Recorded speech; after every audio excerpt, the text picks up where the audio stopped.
Hi there, good afternoon, and welcome to everybody to the third day of the ELT week in Argentina for 2024. I think most of you know me from Monday. My name is Rob Chatfield. I'm the director for the British Council in Argentina. I'm also an English teacher by background, many years ago, too many years ago that I can remember. So good afternoon to everybody. I can see some wonderful places coming up on the chat from Corrientes. Another one from Corrientes, loads of people from the north of Argentina, La Rioja as well, from Patagonia. So it's wonderful, and welcome everyone today. So yesterday we had another wonderful afternoon, and if you've missed any of the sessions, make sure you take the time to watch them and complete the quizzes to get your certificates of attendance. And as always, a reminder that safeguarding is a priority for the British Council. Safeguarding means keeping yourself safe, keeping everybody else safe as well, and being kind and respectful. So please share your comments, share your suggestions. Just keep it nice. There's so many horrible things in the world these days. We just need to be nice to each other. Don't share any personal or sensitive information, please. Any contact details, and anything harmful or violent or inappropriate will not be tolerated, because that's not the purpose of today. We want to have a nice time. And you can contact us through the email that we're posting in the chat. Remember, at the end of each session, there's going to be a link to a short quiz for you to answer and register your participation. Please make sure that your name, your surname, and your email address is spelled correctly, otherwise you might not get your certificate. So for our first session today, I'm absolutely delighted that we've got our great friends from the Teaching Touch, Belén and Gisela Zoccola, who we know as Belu and G. Their Instagram account was created in 2020 during the pandemic, and it currently reaches more than 15,000 people. They're amazing presenters. They do great talks and workshops in Argentina and in other countries. They've organized international conferences, and they've shared different resources, tips and strategies with a thriving community of teachers through social media. Their session of today is titled, Teachers Are the Real Leaders, the Lighthouse Effect. So welcome, Belu and G. Have a great session, and everyone enjoy.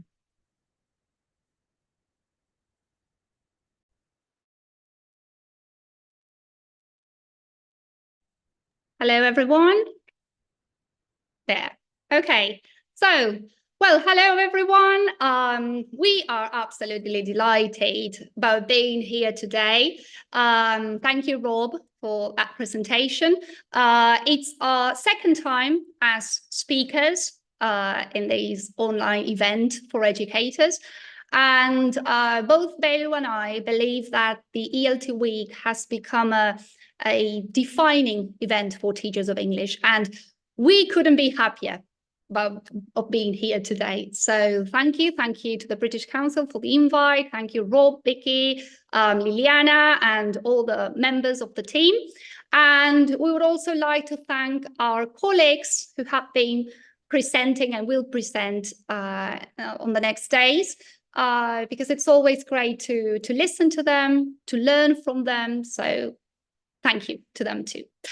So I will start sharing now. Just give me a second. Okay, so can you see it there? Yeah, no, wait, I will need just again. I will go again. Down there, I'm checking that everything's fine. Yeah, okay. There I go again. Yeah, okay. So, as you can see, we have named our talk, Teachers Are the Real Leaders, the Lighthouse Effect. So you might have a slight idea of why we're choosing a lighthouse to represent our job as teachers. But throughout this presentation, we will be revealing what we consider these key qualities, features that teacher leaders have, and how a teacher leader can create this lighthouse effect. Okay, so well, before we start, well, Rob has already presented us, so I will go very quick here. My friend over there, my colleague, is Belu, and I am G. We are both teachers of English. We have our jobs at school, I believe, as many of you. But we're also teacher trainers, right? We have been doing this for a while now. We have been sharing with other teachers our teaching experience.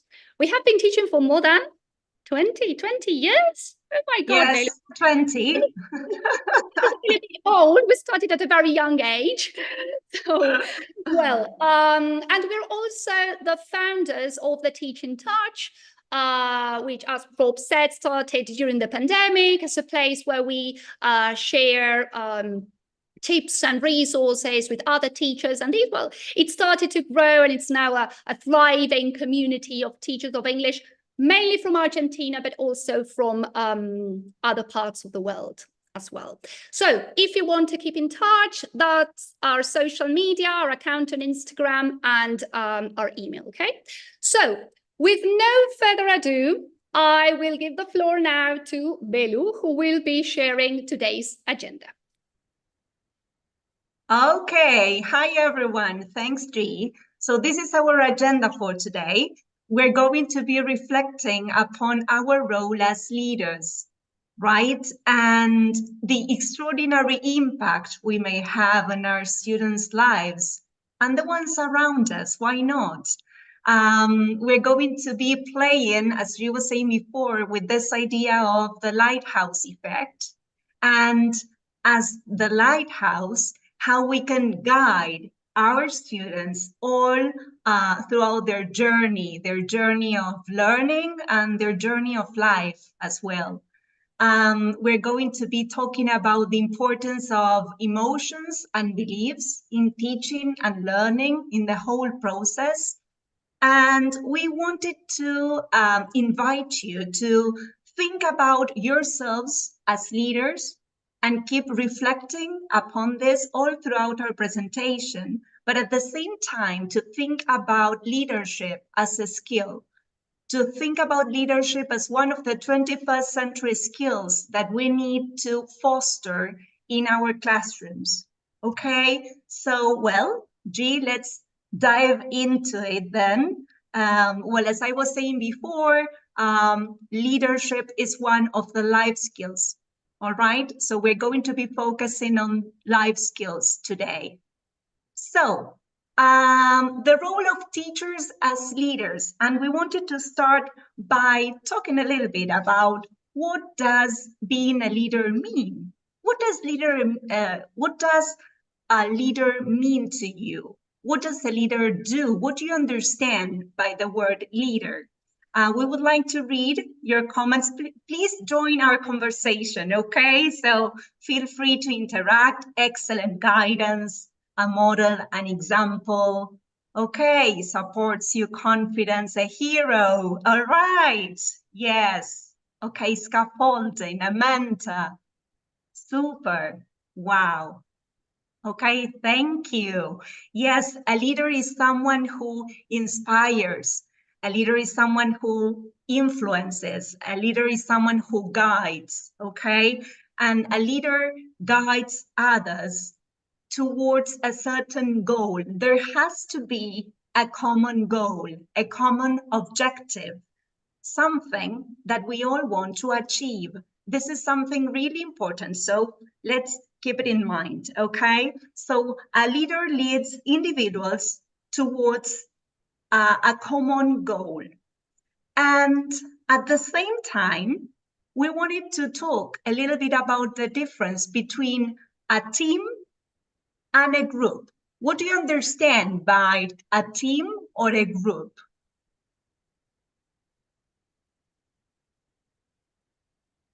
Okay. Yes, a team has the same objective. Great. A team has a goal. A team works together. All right. Yes, they collaborate. Super.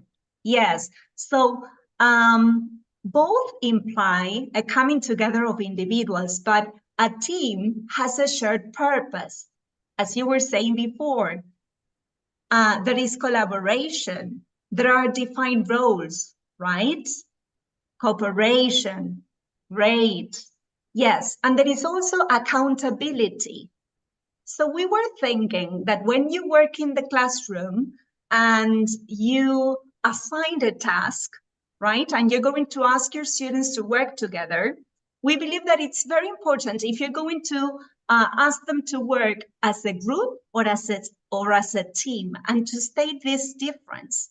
And at the same time, as teachers, when you think about your students, do you think about them as a team or as a group? And if you think about them as a team, do you feel that you're part of this team? Okay. Great. Okay. So now a new question for you. We would like you to share one word that describes how you feel about your role as a teacher leader. Now, how you feel about it?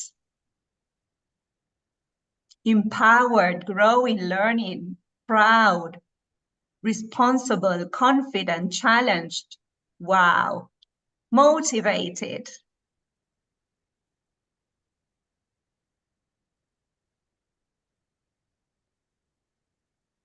Super. Frustrated at times. Yeah, sure. It's quite a challenge, right? Okay, and our next question is? So, in order to keep on reflecting, right? What do you consider the most important quality of a teacher leader? Is it A, empathy? Is it B, communication? Is it C, adaptability? Or is it D, passion? There's no right or wrong answer here. And of course, all these are important qualities of a teacher leader, but we want to know which one you think is the most important, okay? So let's check the chat here a bit. Oh, we've got so many different answers, right?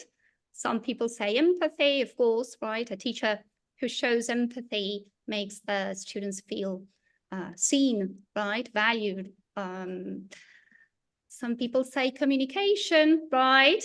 We as teachers are great communicators, right? And I believe that it's not only what we communicate, but how we communicate that. Let's see, we have some, well, passion, of course. What would be of our job without passion, right? And some people say adaptability as well. See, right? There's so many variables that might affect our teaching practice, and this has to do with resilience as well, right? We've learned a lot about that during the pandemic. So thank you for that, right? Thank you. So many answers. Right. So, Belu? Yes, we're going to keep on talking about the main characteristics of a good leader. But what about you? What do you think are like the main characteristics of a good leader? Patience, okay. Listener, empathy, motivation, focused, observation, confidence, tolerance. Wow. Yes. To be flexible, determination, engagement. Yes. Okay, well, thank you so much. Well, actually, there are many authors and many speakers who talk about leadership and what are the main characteristics of a good leader. But we've chosen some of them and we wanted to share them with you. One is Tony Robbins. Have you heard of him?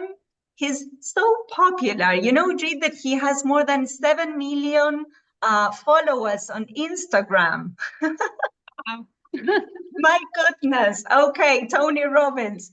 Well, and Tony Robbins talks a lot about effective communication and peak performance and influence. But one of the phrases that we liked about him and that he said, and we felt that it was quite interesting to reflect upon ourselves, is that if you want to be a good leader, the first person you need to influence is yourself. Okay, so what about that? The first person you need to influence is yourself. Then we have Sheryl Sandberg. Sheryl Sandberg is an American technology executive. She used to work for Facebook. I believe that she was like the COO or she used to be the COO. And all her work is focused on women in leadership and the importance of building inclusive spaces.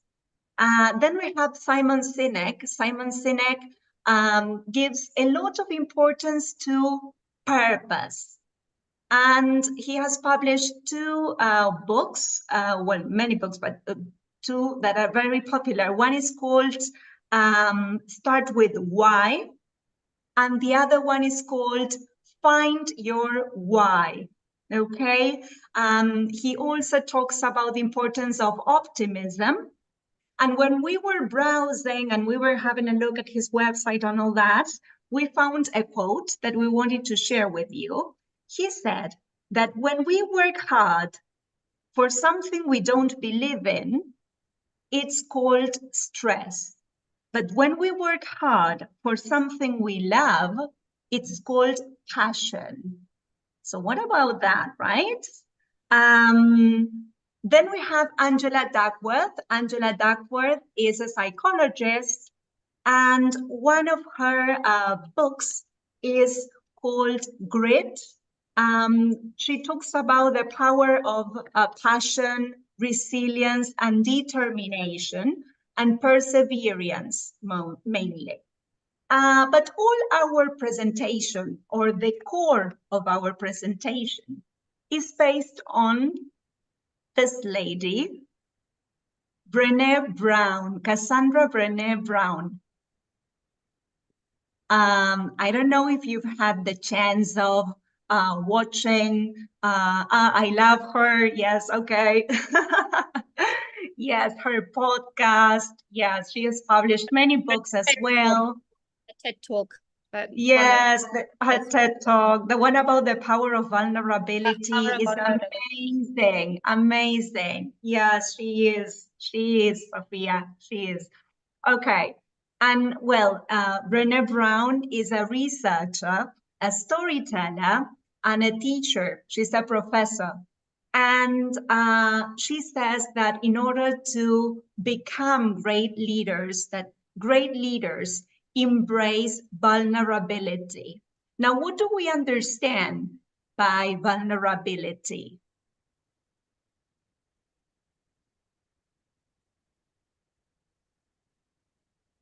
Do you think you're vulnerable? Is it negative to feel vulnerable? Yeah. Okay, weakness, not at all, it is human. Yes, well, actually, it's like that. We are human, right? So we are all vulnerable. I mean, if you are alive, you are vulnerable.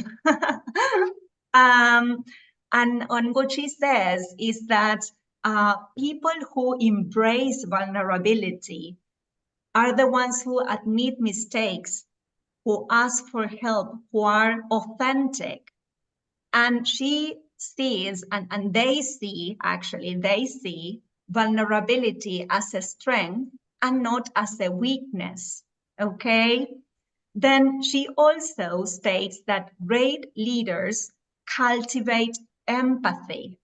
So it is extremely important to create an environment where people are seen, they are heard, their opinions are taken into account, because this helps to not only to create a connection, but also to create a sense of belonging. And this is extremely important in our classrooms, don't you think? Yes, it is.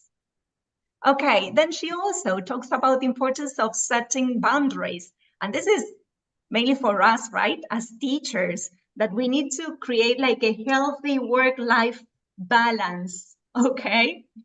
And well, she talks about the importance of encouraging innovation and creativity at the same time.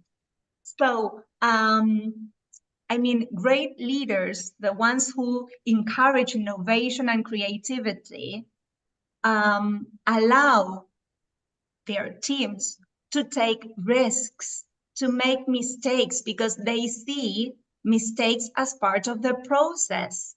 to think outside the box. So failure is part of the learning process.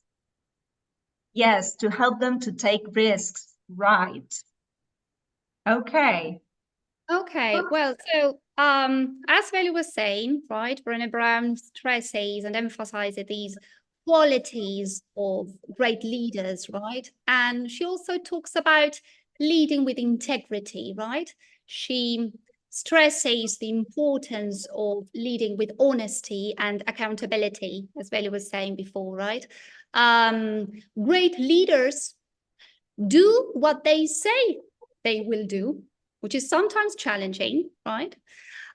Great leaders also uphold their values. And here I can think of, I remember what Haid Felix was sharing the day before yesterday. He talked about values. I don't know if you were there. And I was thinking how important it is for our students that we teachers show them that we uphold our values, right, as well. And great leaders also take responsibility for their actions. Again, is it an easy task? No, it might not be, but it has to do with this embracing vulnerability as well, right? Brené Brown also talks about building trust, building strong relationships, right? Great leaders devote time to create these bonds with their team members. And here I'm not only focusing on the role of the head teacher, right? Head teacher is a leader for sure, but I'm also thinking of a teacher, right, who has great ideas to share with their students, right? And maybe if they have not like devoted time to develop these relationships with the students, maybe with their workmates, right? Imagine that you attend a conference and you want to share, right, what you found useful with your colleagues. If you have not devoted time to create these bonds, right?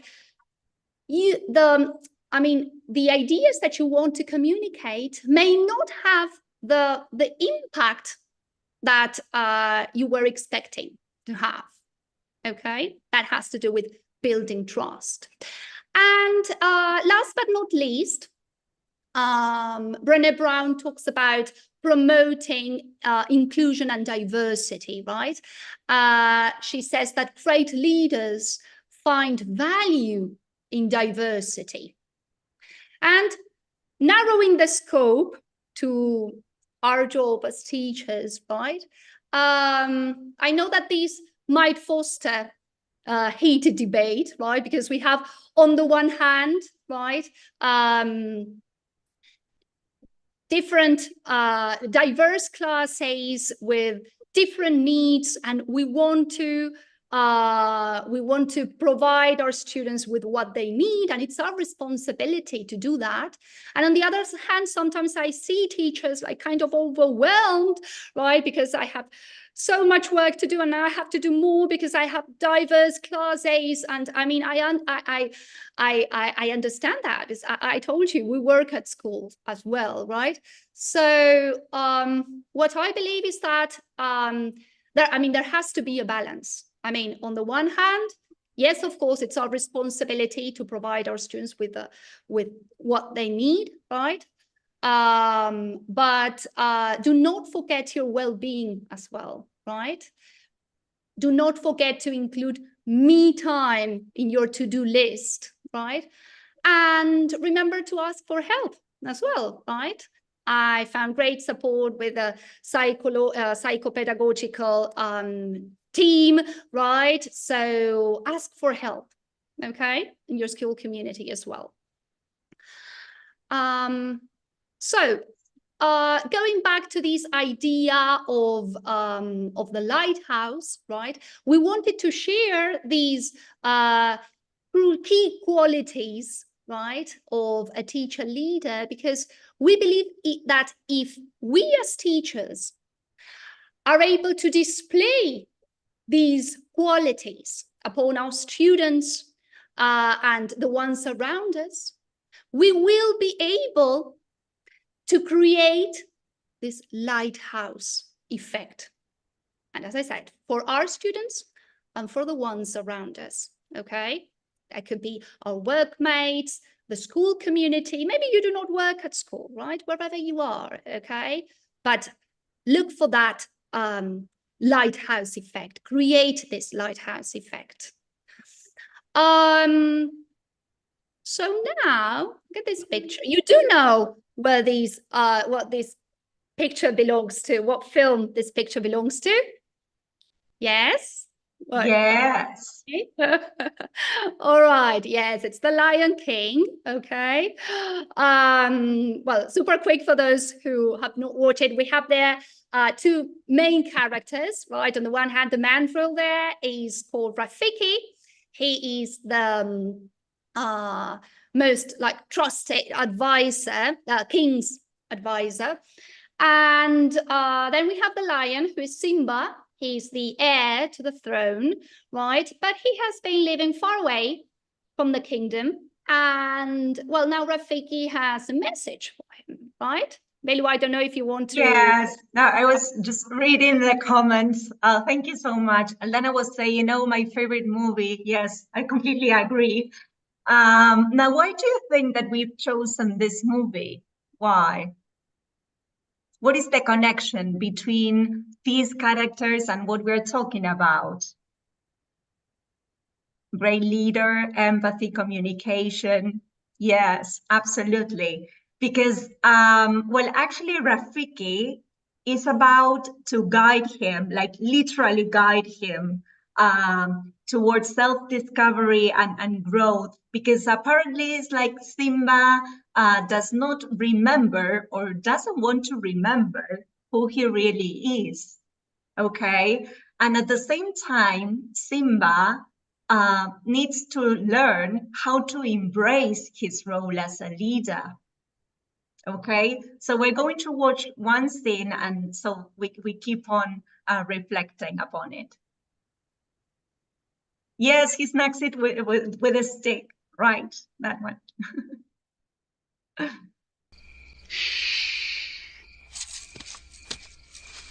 Look down there.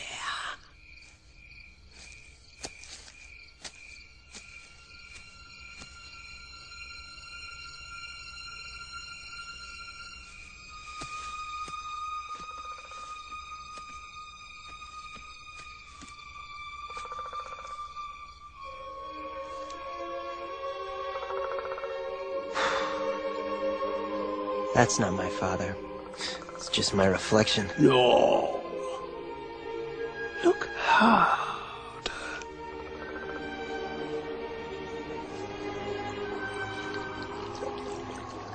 You see, he lives in you. Simba. Father?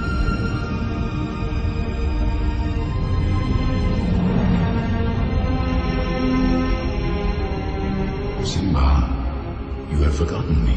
No. How could I? You have forgotten who you are, and so forgotten me. Look inside yourself, Simba. You are more than what you have become. You must take your place in the circle of life. How can I go back? I'm not who I used to be. Remember who you are. You are my son, and the one true king. Remember who you are. No! Please! Don't leave me! Remember. Father! Remember. Don't leave me. Remember.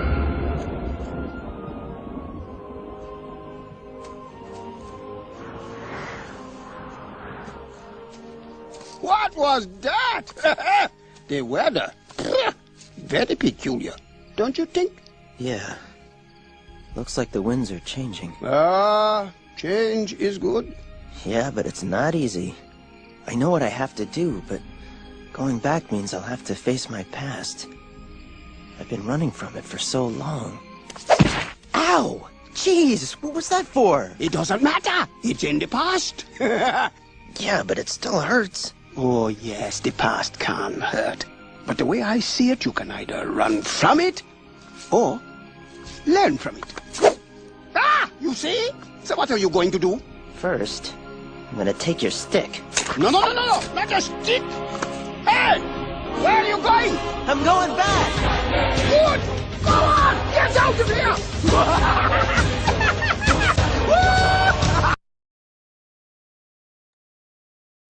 Oh, wow.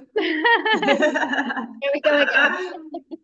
Okay, and the power of words, right? Because I was thinking that when we are teachers, we are language teachers, and words can be so powerful, right? We have to pay so much attention to what we say.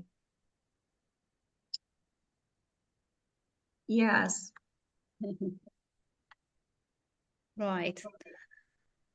Okay, so sorry. There. There. Okay.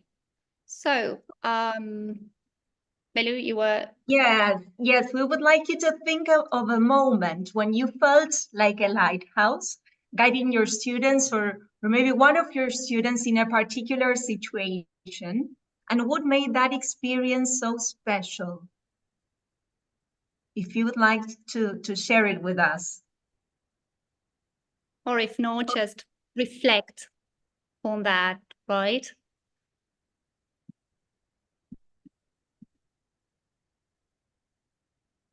I think that teachers are always a lighthouse.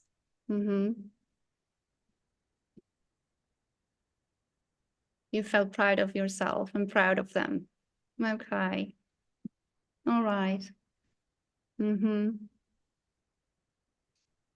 Of course, students can be a lighthouse too. Yes.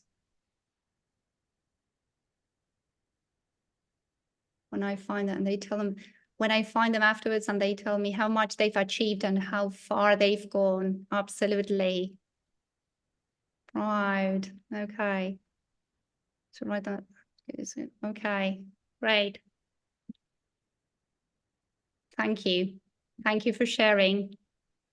I would love to keep these chat and read it like Yes. in detail afterwards. I hope that's possible. Okay. So, well, let's move on. So now I would like to talk a bit about emotions and beliefs in teaching, okay? And how can, sorry, I'm just minimizing the chat because I have it in the middle of my presentation. So emotions and beliefs in teaching and how can these have a significant impact on students' learning, right? Okay. So we would like to start with emotional climate of the classroom, right? Now, teachers' emotions can set the tone of the classroom environment, right? You tell me if you agree or not. Positive emotions, such as enthusiasm, warmth, encouragement, right, can create a supportive atmosphere, right, that promotes learning. Now, on the other hand, on the other side of the fence, right, negative emotions, such as frustration, stress, impatience, right, can create tension and hinder students' abilities to learn, right? So I believe I remember maybe my first year of teaching, right? And maybe I wanted to kind of stick to the plan and I was rushing. And now then I understood how important it is to first find these atmosphere, this calm atmosphere for our students to learn, right? And well, part of my of my teaching practice as well. And then teacher-students relationships, right? Teachers' emotions, right, play a crucial role in shaping their relationships with their students, okay? when teachers express empathy, care, understanding, students feel valued and respected. Okay. I mean, there's a post, right, that we well, I believe several posts that have to do with these on our Instagram account, that have to do with these of getting to know your target, right? That means find out what your students like, their likes, their dislikes, their hobbies, right? And maybe from time to time you can include some things, right, in the activities, or I mean, they will kind of think, oh well, she remembers that, or okay, or my teacher really knows me, right? I mean, you don't need to know everything, just a couple of things, right, to show them that you are interested in them, right? Because I can assure you that even the little ones, and I work with secondary school students, and they can realize, they will realize if you really want to be there, right? And if you're interested in them, right? So I believe this is crucial, okay? Belu, you were going to talk about modeling. Yes, modeling behavior, where many of you, when we were talking about what's a leader meant to you, many of you said a model, because as teachers, well, we're modeling behavior all the time, and your attitudes influence your students' perceptions and actions as well. For example, if you keep a growth mindset, are you all familiar with the term growth mindset, fixed mindset? Let's see. Yes. Okay.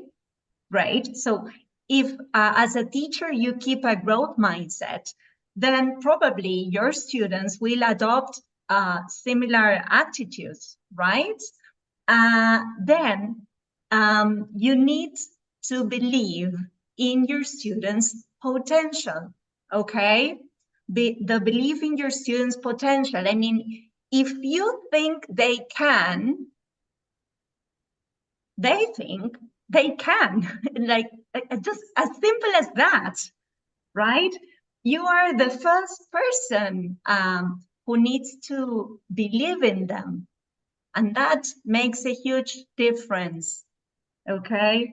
And last but not least, feedback and assessment. Feedback and assessment, because if you see feedback and assessment as an opportunity for growth, as a way of keep on learning and improving, then your students will see it that way. Okay, do you agree? Yes, I'm reading the comments now. Okay. So many comments. I'm right, trying to 100%. Thank you so much. Completely. Okay. believe in their abilities, right? Never underestimate your students, right? When you encourage them, they do it better. Absolutely. I always believe in them, right? Call your students by their names, right? I still remember my childhood teacher's words. Okay, right? Has become memorable, right? Okay, they feel your care. Okay, right. All right. Okay. So we've been talking about this all along. The mind believes what you tell it. When we were mentioning the power of words and these qualities that a leader needs to have, just remember that the mind believes what you tell it. All right? Yes, and here we've got this term, right, self-efficacy, that was developed by Albert Bandura, who was an American-Canadian psychologist and professor of science, I believe, as well. And he refers to this individual belief, right, the ability to succeed in specific situations, right? As Belén was saying, right? It has to do with what you're telling your mind, okay? A person with low you have the same task, right? Now, you have a person with low self-efficacy and another one with high self-efficacy, okay? The one who has low self-efficacy will maybe postpone the task or try, right? From the very beginning, it will be very different from the one that has high self-efficacy, okay? He says, like, I can do this, right? What are my tools, or what do I need to accomplish this, right? So, well, mainly that's this term self-efficacy, well, I mean, we wanted to include it because I believe that it is something that we have to tell our students as well, right? Last year, I sometimes include, right, these a quote or something that I write to my students at the end, for example, of a written test, in order to, right, to encourage them. And it has to do with this, right? Telling your mind that you can do it. And that's the first step, okay? Well, we would like to share with you one final reflection, right? Yes, G, maybe we can ask them to close their eyes, to breathe in, to relax a little bit. What do you think? Yes. Okay. We're going to read part of a speech to you right now, okay? It's so just close your eyes, relax, breathe in, and enjoy this moment. Okay, creating the environment, right? Yeah. Okay, so let's go. Okay. And just like that, after a long wait, a day like any else, I decided to triumph, to look for the opportunities, not to wait. I decided to see every problem as the opportunity to find a solution. I decided to see every desert as the opportunity to find an oasis. I decided to see every night as a mystery to solve. I decided to see every day as a new opportunity to be happy. That day, I found that my only enemies were my own weaknesses. That day, I lost the fear of losing, and I started to fear not winning. I discovered that I was not the best and maybe never had been.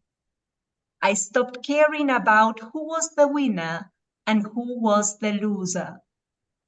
Now I care only about knowing more than yesterday. I learned that the hard thing is to stop climbing to the top instead of not reaching it. I learned that the best triumph that I can have is to have the right of calling someone my friend. I discovered that love is more than a feeling of being in love. Love is the philosophy of life.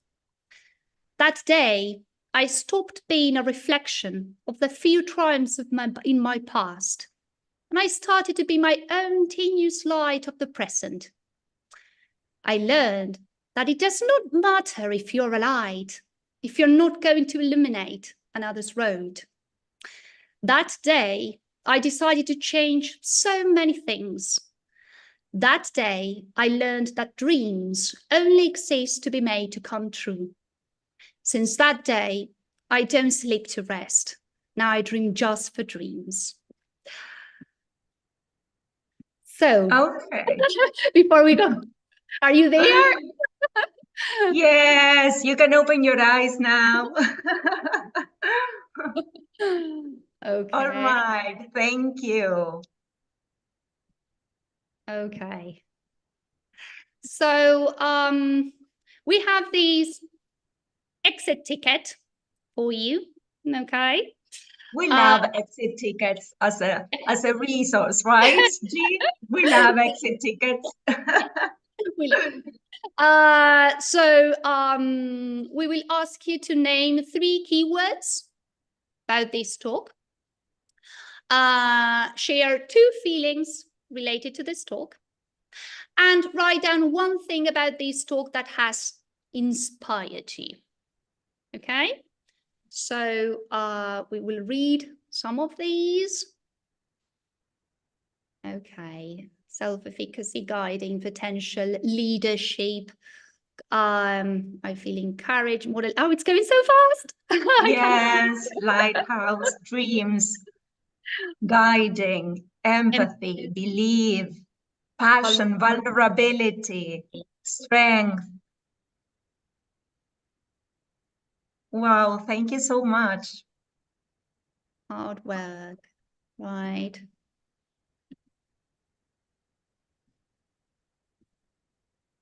Oops. There. Thank you.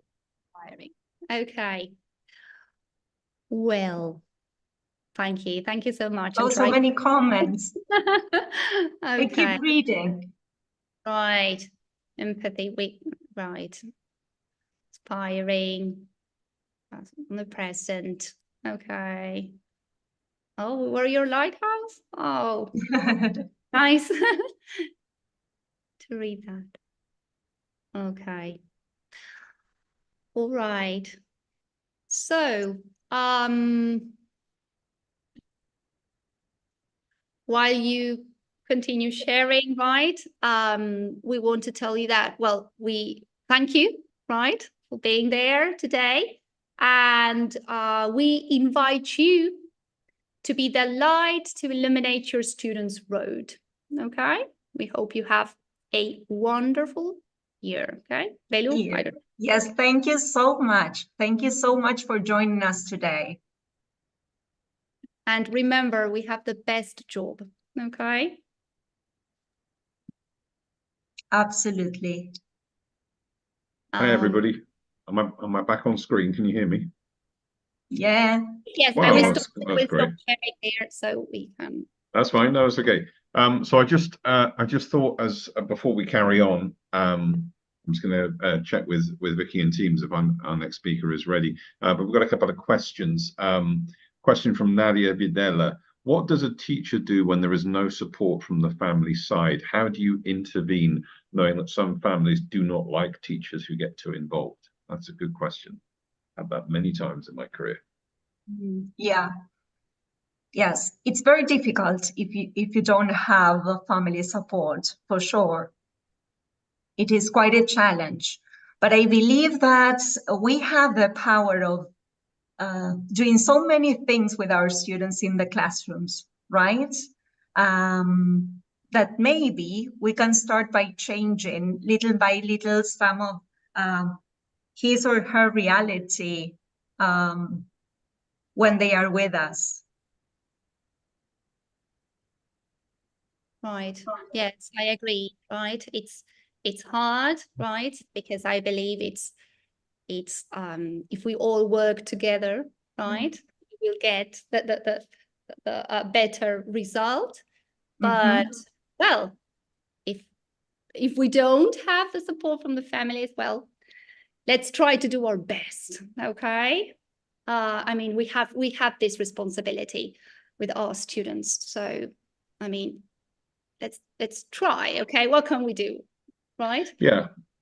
I mean, I think my advice for that one would be, I mean, it's like making little small steps with parents and families if they're not keen on on that.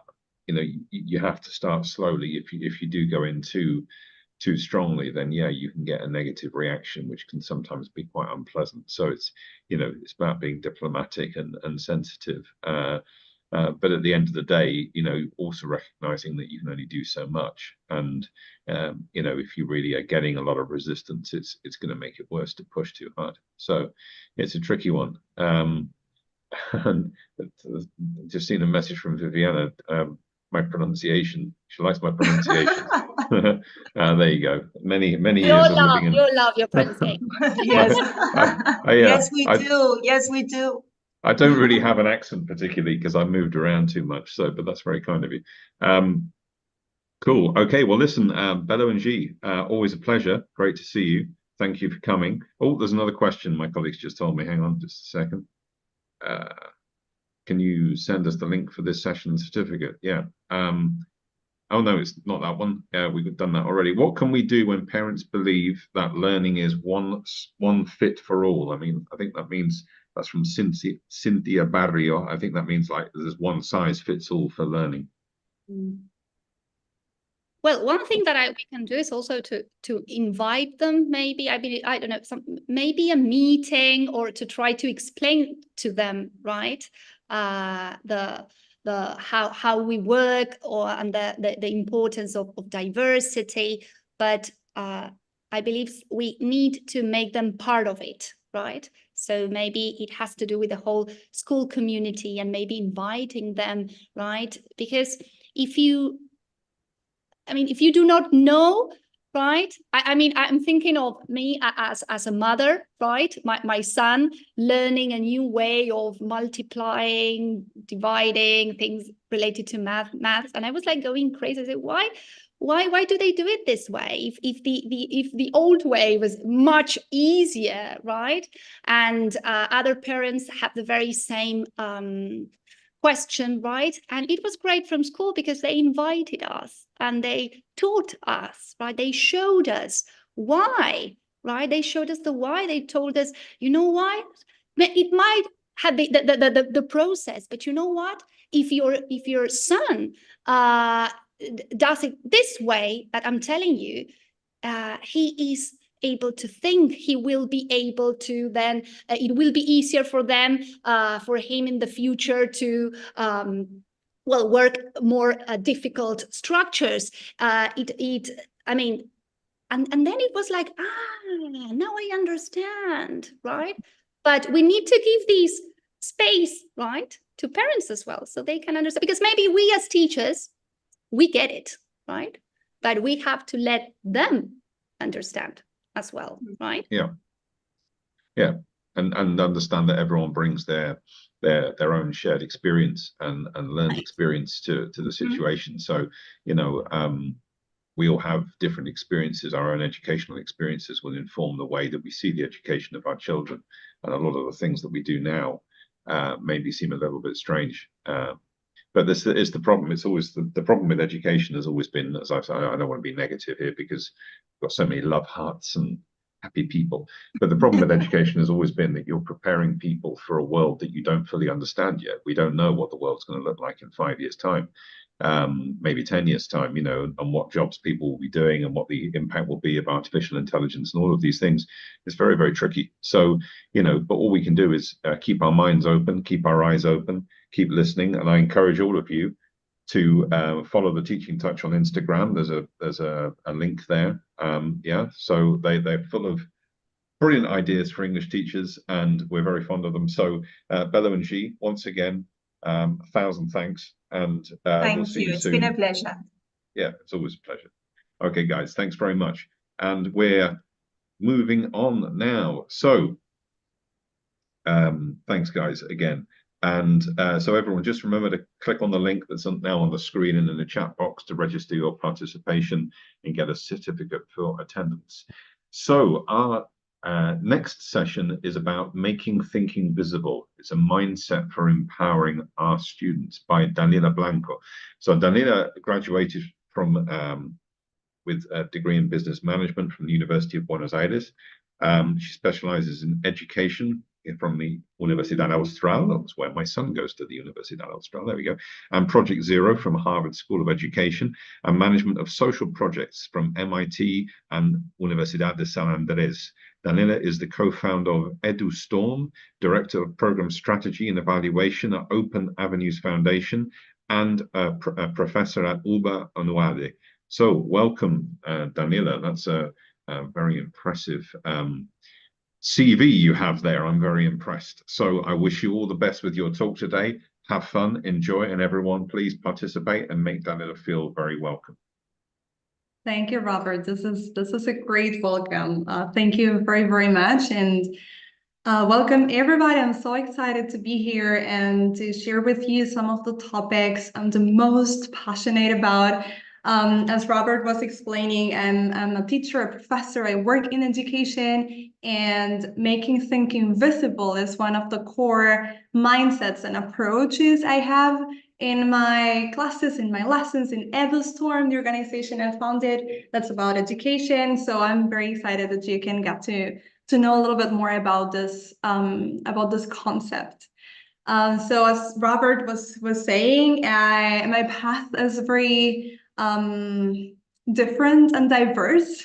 I am a teacher, I am a professor, but I dedicate most of my time to managing education programs or to building education opportunities for others. And sometimes I deliver the courses and the workshops myself, but some other times I just guide the people to do this.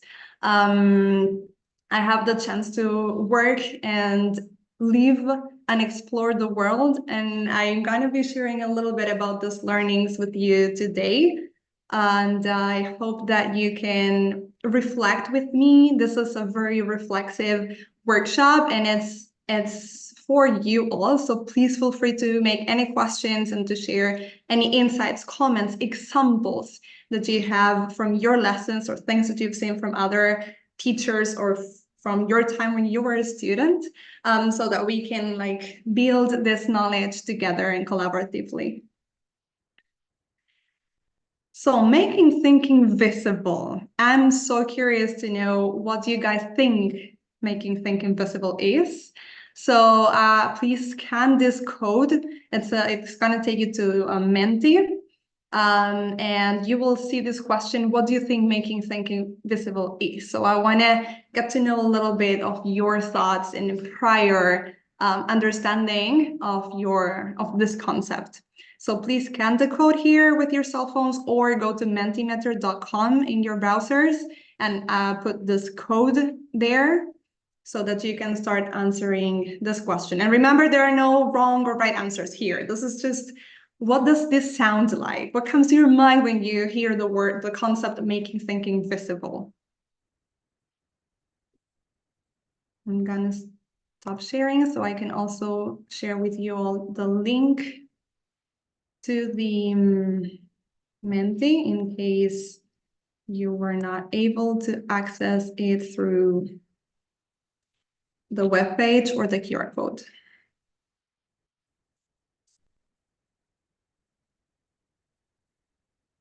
Yes, I'm sharing here in the chat, and I'm sharing the presentation again.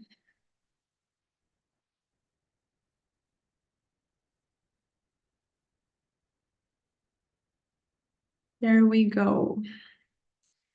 What do you think making thinking visible is? What does it sound like? What concepts come to your mind?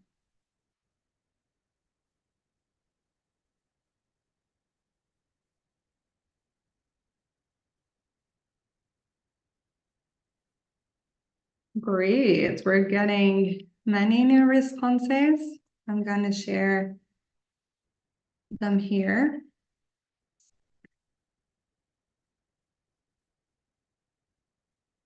And we have great things. Similar to brainstorming, interesting. When you show interest, express yourself, sharing, to document student thinking, we're going to talk about documentation, make the process of thinking clearer, actions, bring ideas, to give thinking a real importance, thinking strategies, materialize idea, to be creative, creativity, sharing your thoughts, speak out your ideas, act your thoughts, be aware of the process of thinking when students learn. I love that one. it goes in that direction to put students critical ideas, show your thoughts, showing how the thinking process works, realize the thinking clear, excellent, accomplished thoughts and ideas. Great. Many of these are not guesses. I was going to say guesses, but many of you, I think you've heard this term before. And I'm very, very curious to see what do you think about this after this workshop.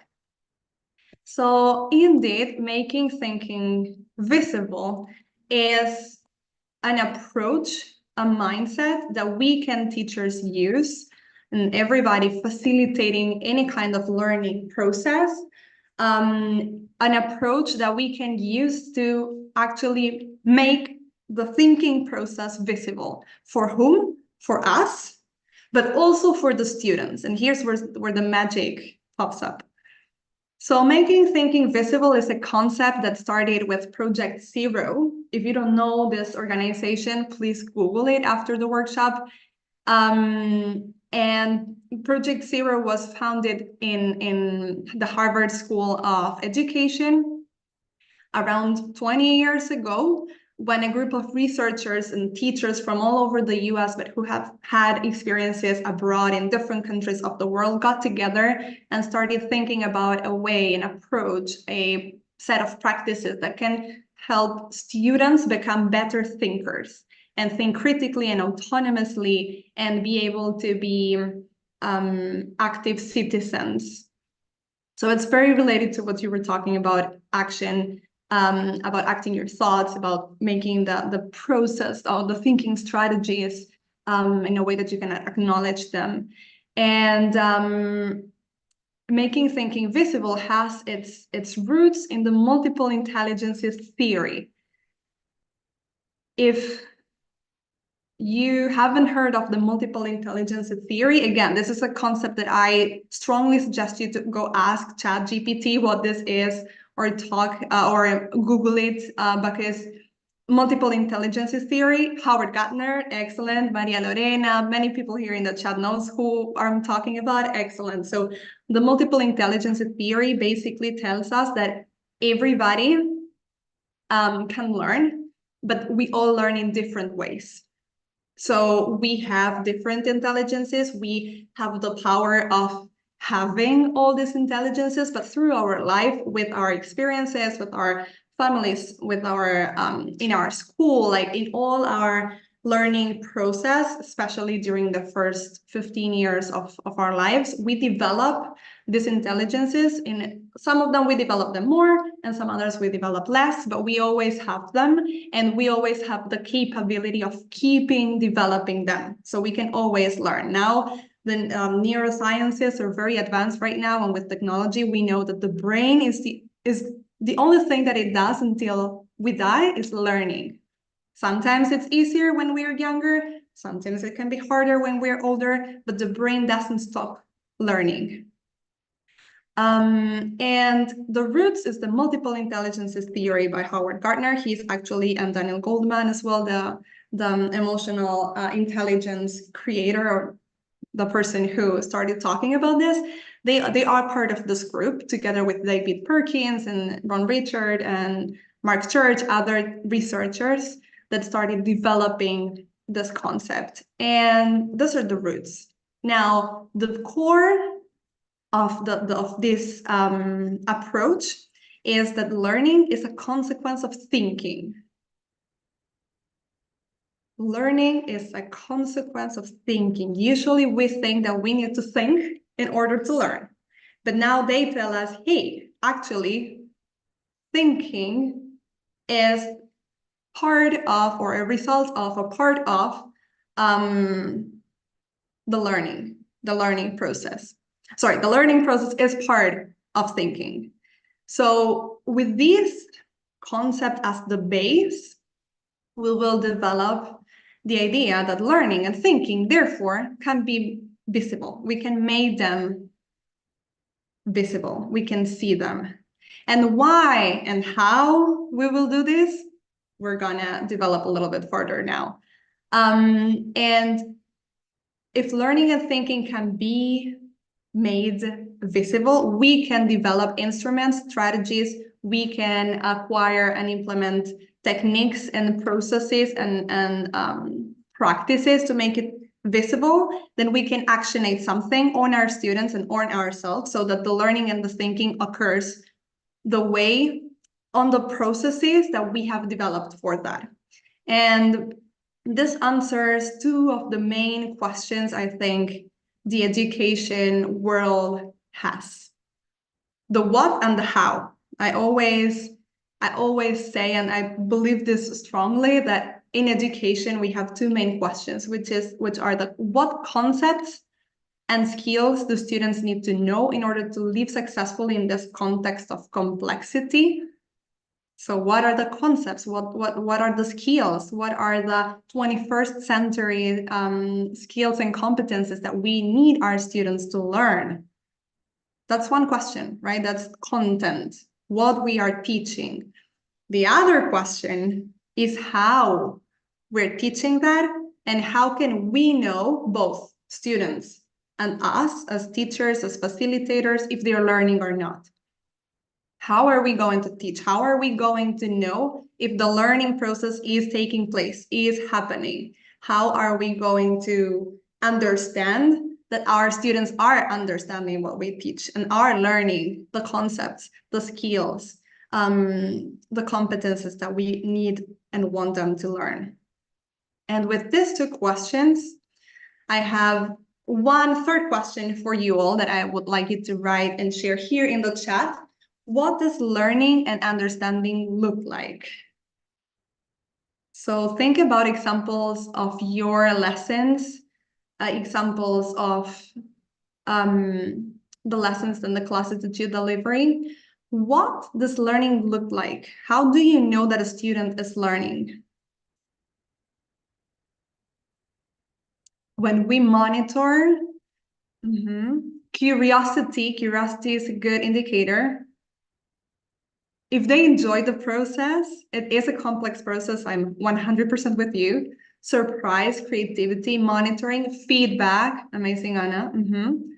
Students understand when they can apply, application, motivation, engagement, creativity, curiosity. Feedback is part of this process. Excellent examples.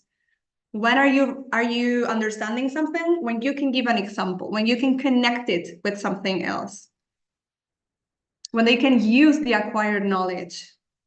Aha moments, perfect. Aha moments are great indicators of learning and understanding. The question is, how do we make that visible? How can we understand and help students understand that that is an aha moment?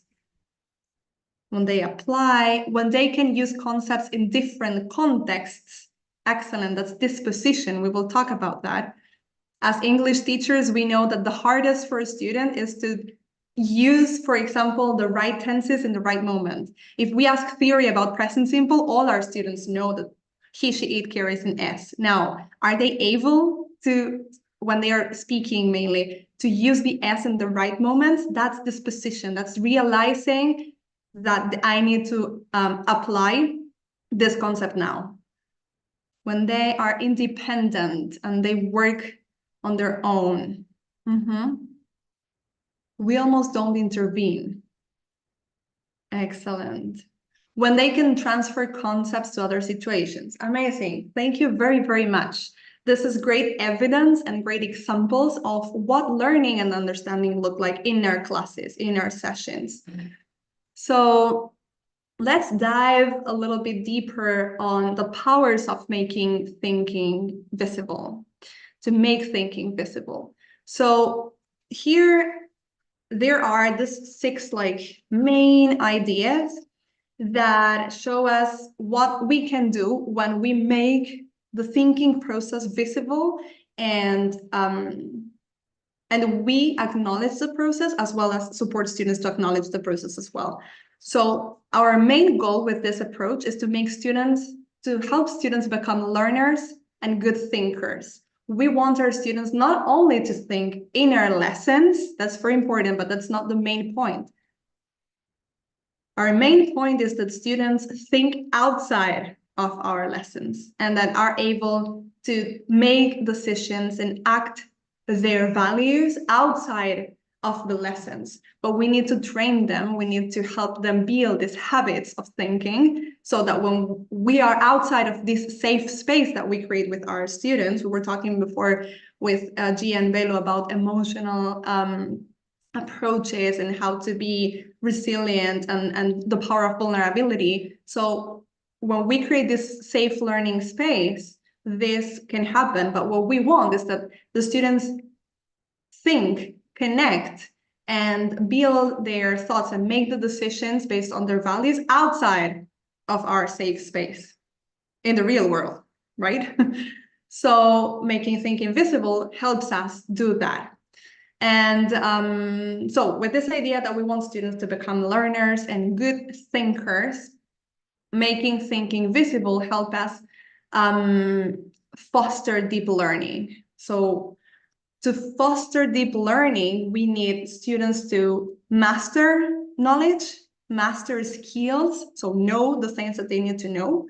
They need to have this identity, and they need to identify, that's something that you guys were saying before in the chat, they need to identify when is the right moment to use these skills.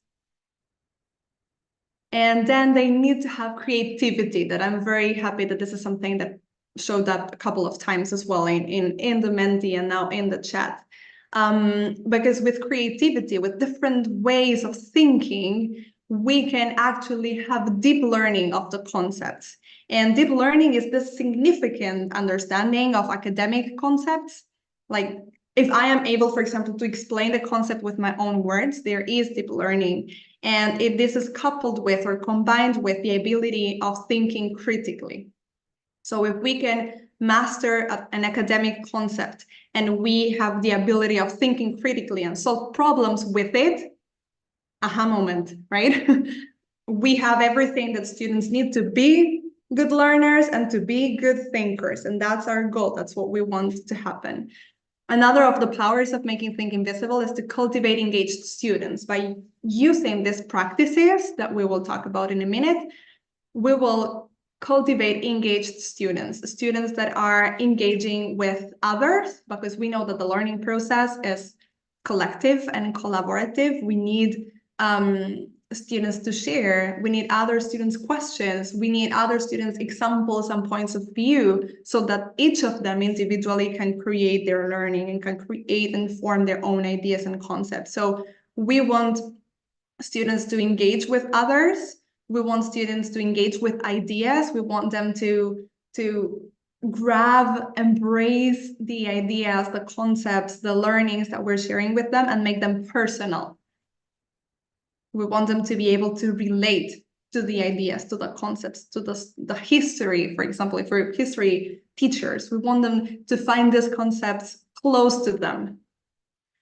And we want students to engage in action. That's something that popped up. So excited about that, because what we want is students who have autonomy and who have, I love this word and I never find the translation in Spanish, but agency. We want students to be agents of change. And this agency can only come from a teaching process that puts the student in the center of the learning process.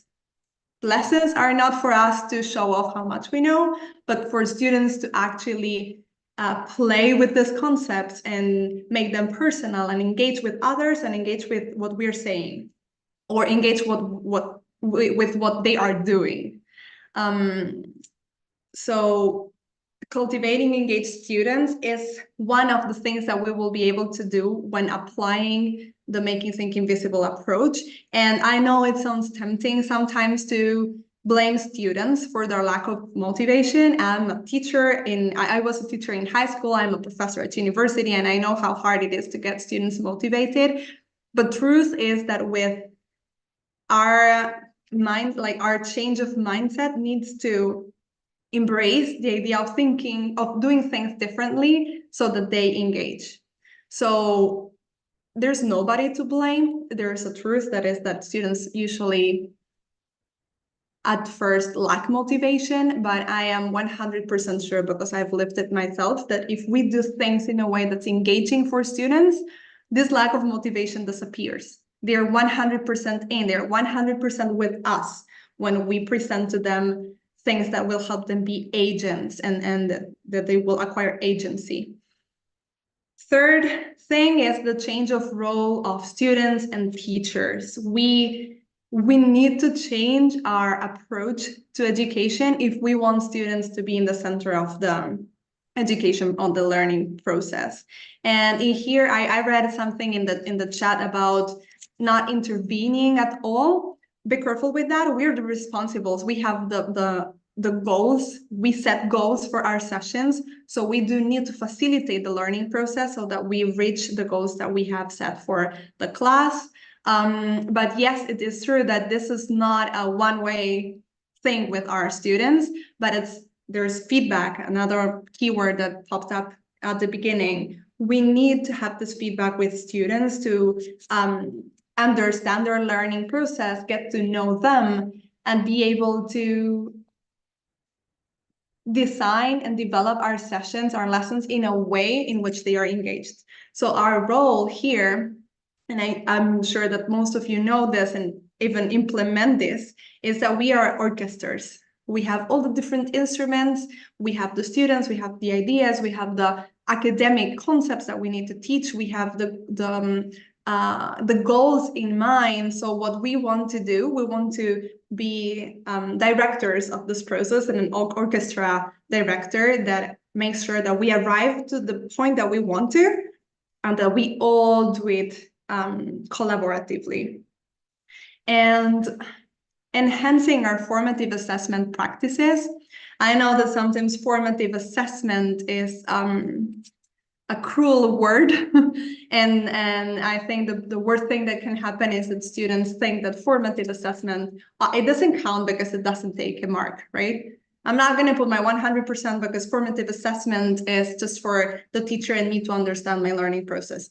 Okay, that's actually the main point of formative assessment, that we can have feedback and that we can have this conversation between student and teacher, student and facilitator, that will enable us to gather the data and the information we need to design our lessons the best way possible for that group of students. So we're talking about more personalized teaching if we have more data about how our students think, if we know that they are diverse, if we know that they have multiple intelligences, and if we have these instruments to understand this, then we can facilitate, we can design lessons that will fit to their needs and fit to our needs and our goals. And another important, very important thing is that with making thinking visible, with this approach, what we can do is actually develop thinking dispositions. I know I will talk about improving learning in a second, but I want to jump to develop thinking dispositions, because this is also a great concept that when I learned it, it was very eye-opening for me. And it's related to what I was saying before about having our students think not only in the class, but outside of the class, having this disposition to use present simple when they have to, or to use this disposition to make XYZ decision in life with the concepts, with the academic knowledge, and with the skills they have developed. So thinking disposition captures the personal patterns of intervention with the world. That's why I think it's such a powerful concept. Captures one's personal patterns of intervention with the world. When do I apply what kind of concepts? And it is this inclination that we need to foster in our students, this inclination to use the concepts, the abilities, and to be aware of their own learning process.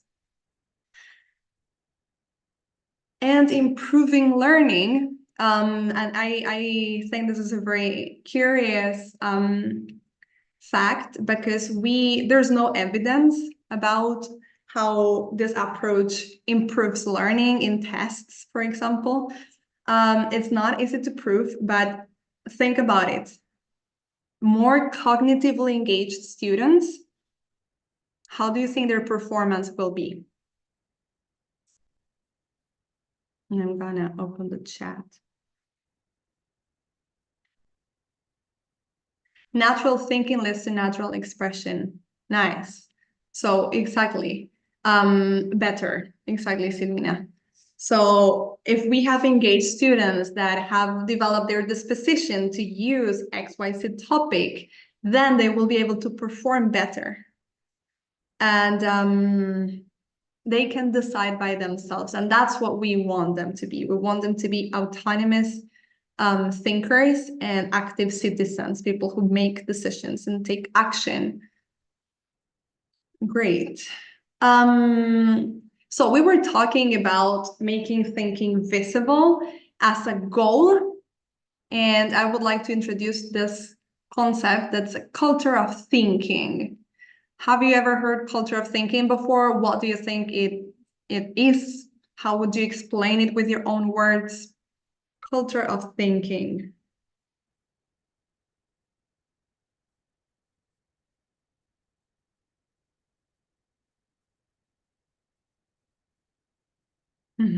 To get accustomed to be independent, to create a habit. Thinking is a habit. Excellent. Thinking routines. Thanks, Mariana. Yes, I'm gonna turn the lights on here. Amazing. Thinking as a style of life, different ways of behavior in a particular culture. Nice. Nice. To think and not just ask, to be reflexive. So the culture of thinking, everything that you're describing is the ideal culture of thinking. I hope that you're able to transmit these ideas and foster this culture in your lessons. As a general concept, the culture of thinking is what kind of environment we create in our lessons.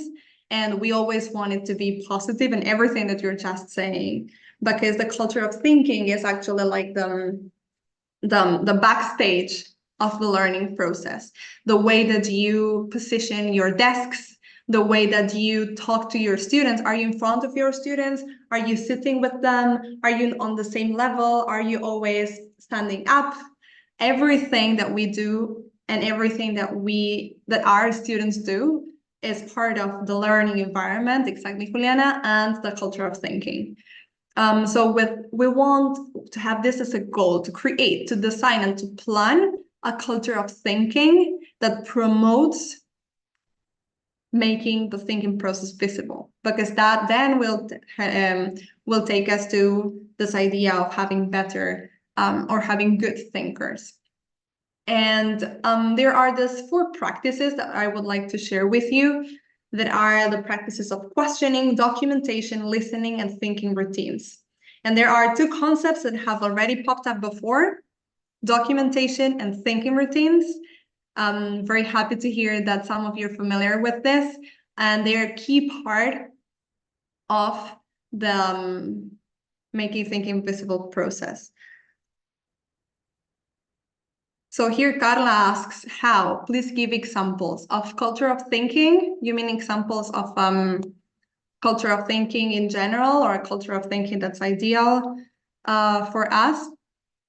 And it's what I was just saying. For example, the way that we set the desks and the chairs. For example, in my lessons, cultural thinking in the classroom, exactly. In my lessons, I always try to get everyone sit in circle or half circle.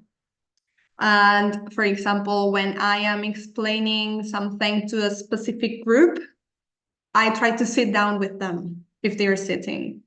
I try to be on the same level as they are, so we can have a more fluent conversation. And I create this culture of thinking that, okay, we're not at the same level because I have the goals in mind, and you come here to share your thoughts and build your knowledge. But yes, we are in the same level. We're in the same level because we're both human beings. We're learning. We're all these things, right? So symmetrical. Thank you, Deborah. Exactly. It's a more open and relaxed environment. And that encourages critical thinking and appreciation of my thoughts. And that encourages that I will share my mind and share my thoughts when there's a question I want to ask or when there's an example I want to give. So culture of thinking is the environment that we set our lessons in. And this is like a short in brackets comment. If we don't manage this is my business management side talking. If we don't manage culture, it always finds a way to self-manage. So we need to make decisions, otherwise decisions will be made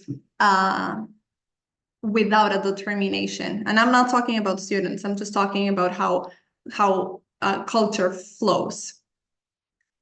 Great. And going back to these 4 practices, questioning, documentation, listening, and thinking routines, I would like to share a double click with each of them.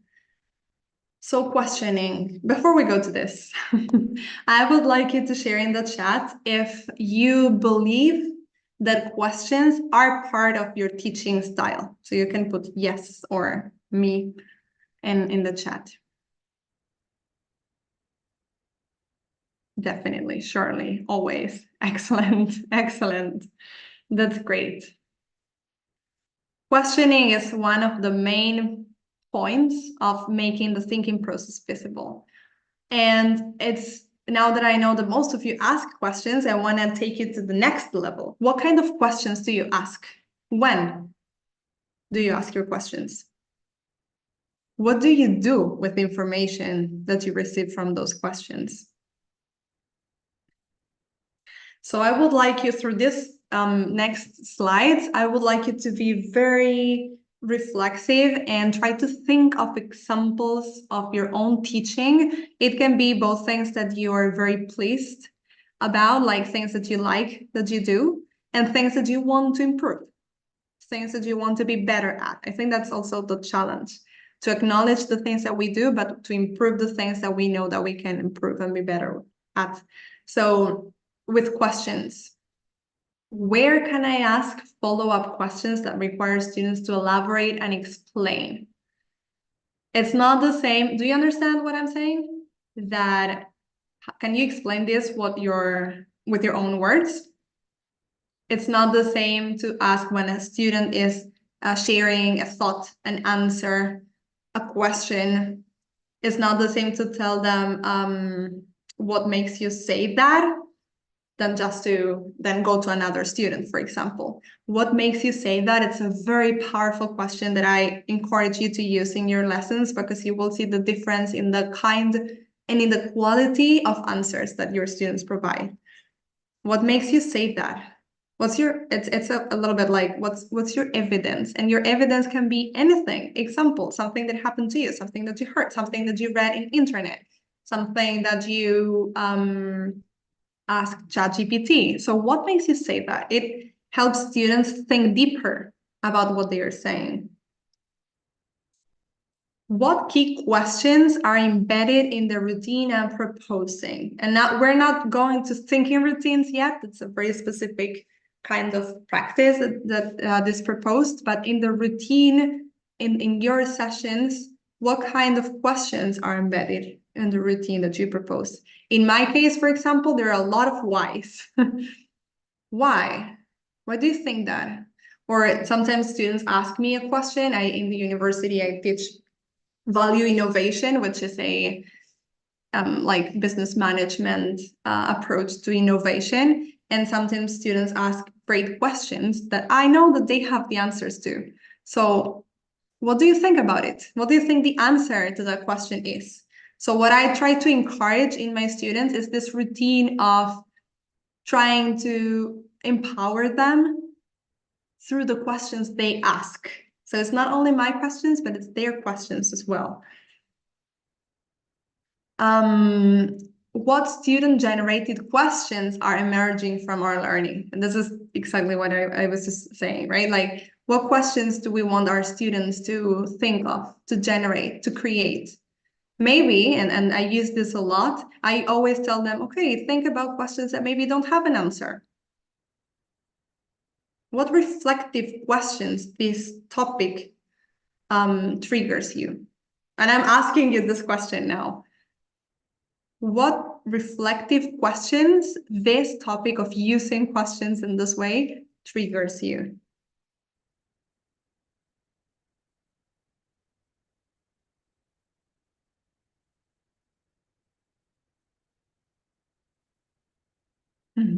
What do you think?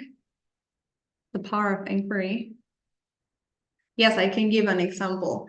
For example, this topic about questions make me think, are my questions making my students think critically? Are my questions asking my students to repeat something by heart? What kind of questions this topic triggers to you? Can you associate this to your learning practice? Excellent, excellent. Very good. What do you think? What if these are great questions to ask our students? What is the purpose of that? What for? Excellent, Jose. What is the purpose of understanding better the questions I do to my students? What do you use it for? When? Am I asking the correct questions in any situation? How do you know you're learning? Perfect.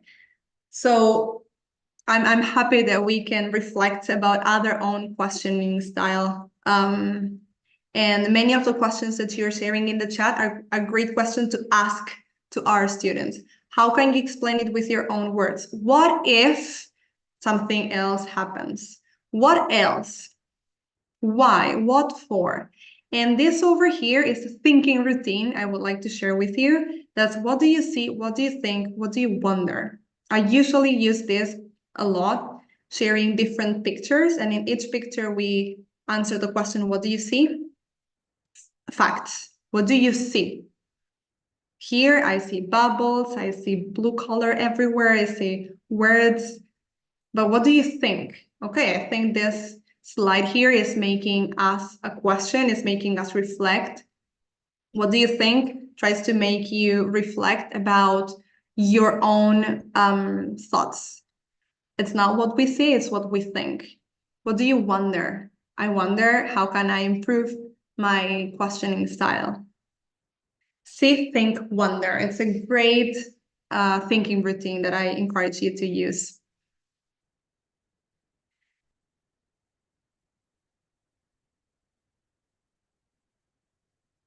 Very often, the object that they don't understand is the question. I think you're 100% right. And that's because sometimes our students just don't read. So how can we push the reading with, like, reading critically habit on them? Think, pair, share. Excellent. That's also a nice strategy. Build better neurological connections. That's what we're trying to do all the time with the thinking routines and the habits that we want to implement in our learning environment. Let's go to documentation. I like documentation a lot because it is much more powerful than what we actually think. So why and what do you document for?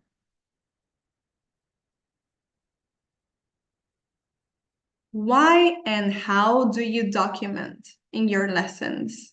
And what are we talking about when referring to documentation? Is what different things are we capturing visually, documenting to share with our students? Like all these pictures show different kind of documentation that we as facilitators have created for them. This is here, for example, the agenda of a lesson. Documentation that they create, that our students create when they are going through their learning process, reflecting, connecting, etc. And documentation that we will refer to afterwards. And that's the power of documentation. One, that when we are in the process of writing down things, documenting, building, touching paper, or doing something virtually on a post-it, maybe like this case, we learn better with that because we're interacting with that concept. So that's one thing. But the second thing is we can go back to what we have documented. Students can go back to read what they have reflected on the questions that they had, etc. So documentation is mainly everything that we create during the learning process that will help us go back to it and reflect again, or is also notes that we take for us regarding students' performance or participation or quality of or performance in their answers, etc. So some key questions: what processes and steps are important to capture? What do you want to capture? What do we want to document so that we can refer back to it later? Next lesson. Okay, what did we think about? What did we reflect on last week? Let's check it. Let's go back to our, I do a lot of virtual sessions. Let's go back to our mural, to our Miro, to our chats, to our conversation. Let's go back to it. Also, I do leadership trainings for students and for teachers, and we do a lot of documentation. We work a lot in this way with post-its, with flip charts, etc. So there's always a room or a space in the room that we're using where we all paste the things that we have created, and they are available there for the students or for the participants to go back to it and to reflect on them as we move forward in the training. And where, when, and how might we use documentation to lessen the cognitive load? What things can we have in a written format or in a visual format so that we lessen the cognitive load?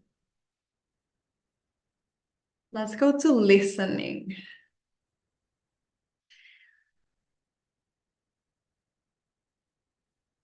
Listening is something that I believe as teachers, we need to have on the tip of our fingers. Listening. What will I listen for? Where will I need to stay silent so that I can listen for the learning? What am I curious to understand about students' process and thinking? And I ask you all these questions and invite you to think of examples of your listening practices.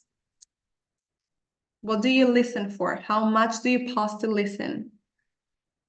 And I love this concept of being the students of our students. What happens if students realize that we are actually curious about what they do, what they like, what they're interested in, how they learn?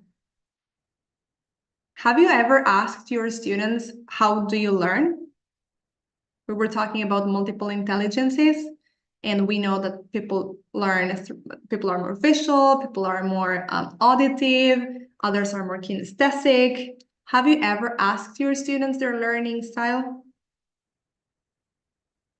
We need to be the students of our students. We need to give them, as in this picture, we need to give them the stage so that one, they feel that they are in the center of the learning process, but two, so that we can learn from them and plan and design sessions, activities, instruments that will be aligned to the way they acquire, the way they develop. This is a program that we ran in Argentina with EduStore, my organization, that's about students in high school, last years of high school. We try to empower them through public speaking and self-knowledge development. And we need to listen a lot there. There's a lot of mentoring. I'm gonna check the chat. We communicate as much as we listen. It's the first thing, Maria Veronica, it's the first thing I ask to my students at the beginning of the year to take notes about their learning styles and plan my future lessons. Excellent. Excellent. Selena knows Mivos. She has been a volunteer in Mivos. It's great to see you here. Perfect. Now time comes for thinking routines. I know many of you have attended yesterday's session about thinking routines, and I'm sure that you have seen different thinking routines. I'm sharing here in a toolkit. Then you can write to me so I can share this presentation with the materials, the toolkit sources, and things that I have added for you to keep exploring this topic. And what I want to pause in thinking routines is, first, what are thinking routines? These are different activities, techniques, habits that we can take to our lessons so that we start creating this habit of thinking, habit of connecting ideas, habit of giving examples. There's an amazing map I can share with you afterwards if you talk to me in LinkedIn or in my email that shares all the different things that we can do with thinking routines. And there are plenty of things and of skills that we can develop in our students by using this kind of activities that are usually very well designed. Actually, this one over here is these two are thinking routines that they're called making meaning. And thinking routines have the characteristic that they have been built by these researchers and tested all over the world. So 95% of chances of them working is a good thing. So with thinking routines, when implementing them, we need to think, what am I wanting students to understand? What do I want them to understand? What kinds of thinking are needed to engage with and make sense of this concept? It's very different to teach present simple or tenses than to teach leadership, than to teach math, than to teach history. So given the concept or the ability I want to develop in my students, what kind of thinking we need? Which routines might best support and scaffold students' thinking? Scaffold is a verb I love. It's this idea of giving all the students the tools so that they do not depend on us. So which thinking routines best support the students' thinking? These are questions for you all to telepathy. Excellent. These are all questions for you to ask yourself when you're using thinking routines or when you're planning to use thinking routines. And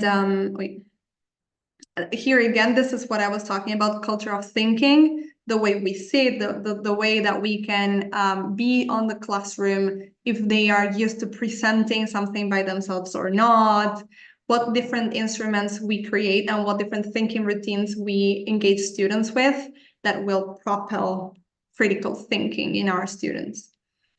This picture over here, these are Dixit cards. I'm going to write it in the chat. Dixit. It's a game actually, but I use it a lot for learning experiences and learning environments because they're very creative and they trigger thinking and trigger learning, and we will use them in a second. So with everything that we have been talking about, and thanks for all the interactions in the chat, who are our students becoming as thinkers and learners as a result of their time with us? What a powerful question, right? And I just mentioned the Dixit cards, so I would like you all to choose a Dixit card that reflects the answer to this question. So I put it's like a map here. You can choose from the numbers and from the letters, the card that best describes who your students are becoming due to the time they spend with you all. And you can share a little bit why. B1, keys, opening minds, nice.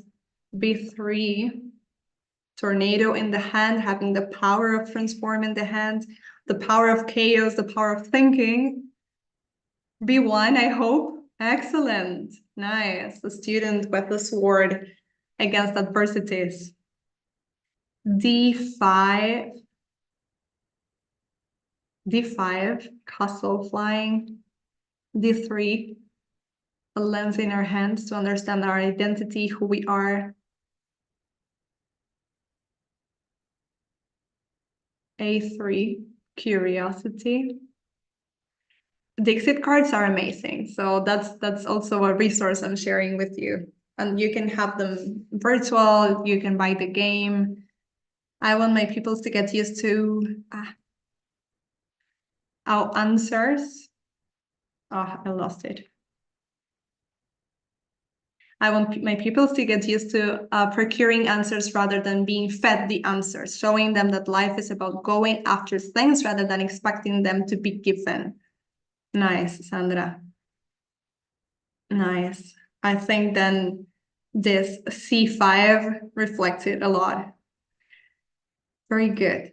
Thank you. I want to share this before we finish. I want to share and we go to the Q&A, this quote from Vygotsky, another education character that I encourage you to ask ChatGPT who he was or Google, because he is one of my favorite pedagogists. He says, children grow into the intellectual life of those around them. So very connected to all the things that you have just said about who your students are becoming thanks to the time they spend with you and all those great analogies that you have made with the pictures here. We have the power to transform the world because we work with the people who are transforming the world, and they will grow into the intellectual life of those around them. So congratulations for being here today, expanding your knowledge and expanding your horizons about education. And before we I would like you all to go back to the Mentimeter that we had a second ago. Please go back there. Thank you for all the hearts and applause here in the chat. Is very nice. Please go back to the Menti and you will see another question, I hope, that says, what do you think now making thinking visible is? So please let me know in the chat if you're not able to see that second question, but go back to the Menti and share now, what do you think now making thinking visible is? And I will share again this here in the chat. I'm sharing the link here.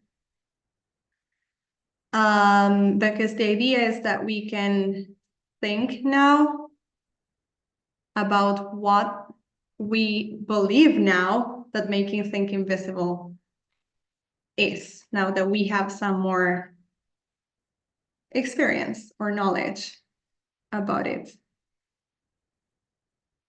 And this is also another thinking routine. This is called, I used to think, now I think. I used to think making thinking visible was creativity.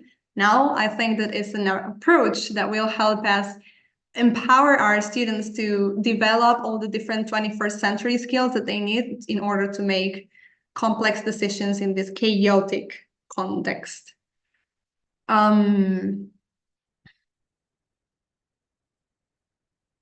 Great. And thanks for the amazing answers in here. I'm just gonna share some. Like now, I think that visible thinking is sharing knowledge and experiences, is giving our students voices to share their own ideas and to see their progress, to make students visible to me and our world. I love that. Encouraging students to learn more. It's a challenge. It's to make our students think, ask, and develop their thoughts. Wow.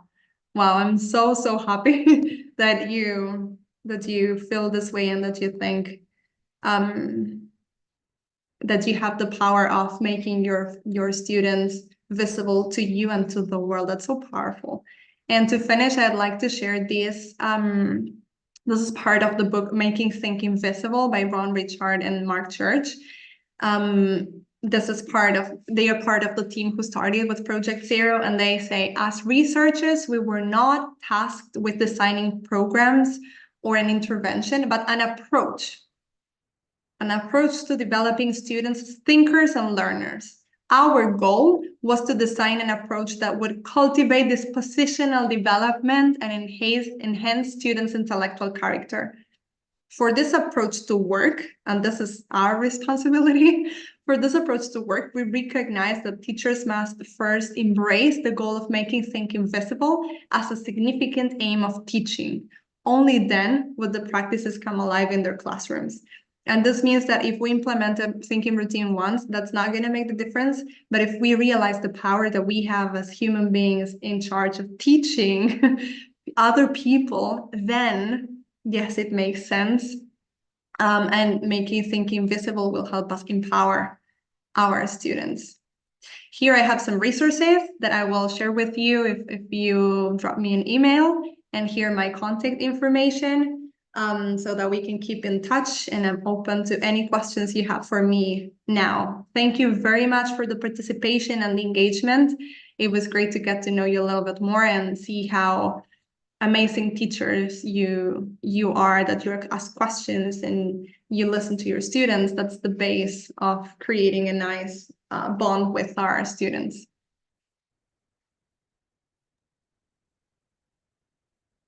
Excellent. That's wonderful. Am I back live? Can you hear me, Danila?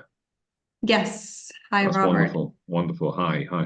Danila, thank you so much for that. That you can see all of the feedback coming through from everybody. Lots of love hearts, and there you go. Come on, guys. We want some more hearts, some more applauses. There we go. So it's been really inspirational listening to you, Danila. It's been really enjoyed that. So thank you so much. I think we've got time just for one quick question.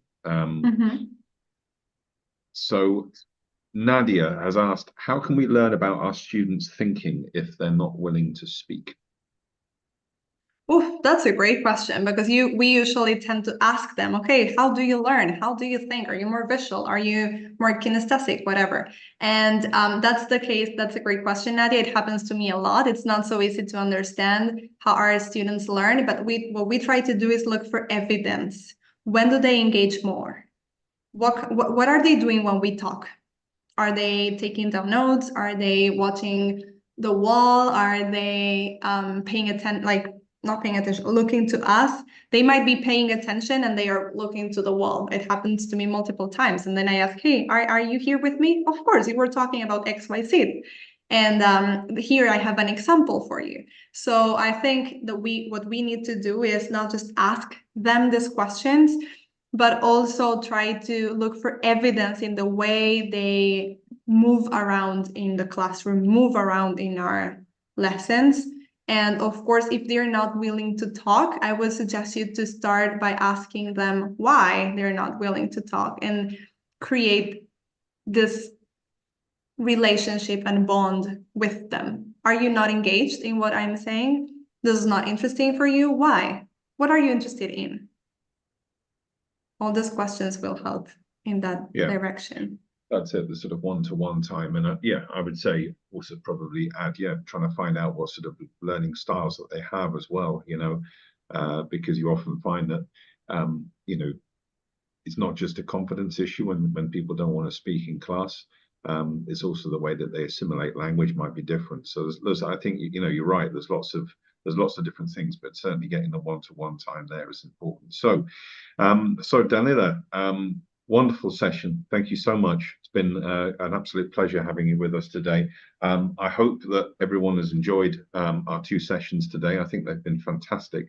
I would invite everybody to scan the QR code, do your quiz. Tomorrow, our host will be Liliana Sanchez, who's our head of English programs in Mexico. She's going to be hosting the sessions tomorrow. I will be back on Friday, because Friday night is ELT night, right? So don't forget to keep following us through the whole week. We're absolutely delighted to do these sessions for everybody. We're so pleased that we can bring this to everybody in Argentina. At the moment, we know that things are very, very challenging at the moment. I live in Buenos Aires, so I see the difficulties day to day. So all we can do as teachers and educators, we are so important as being part of the future and helping our students through the difficulties that they have in their educational journey. So thank you everyone for being here today. It's been a real pleasure to see people. I always love it at the beginning of the sessions when we see names from all different parts of Argentina, and people are in Corrientes and La Rioja, Córdoba, Patagonia. So it's absolutely wonderful. So thank you so much. Thanks, Robert. Thank you very much. It's a pleasure to be here with you all today, and with all of you. Thank you for joining, and I encourage you to keep learning. Keep learning. That's the one thing about being a teacher. The 1 minute you think you know everything is the 1 minute where you're absolutely deluded yourself. You know, we never stop learning. Our learners never stop learning, and we never stop learning as teachers. So I'll leave you with that thought. Thank you very much, everyone, and good night. Have a great evening. Thank you all. See you.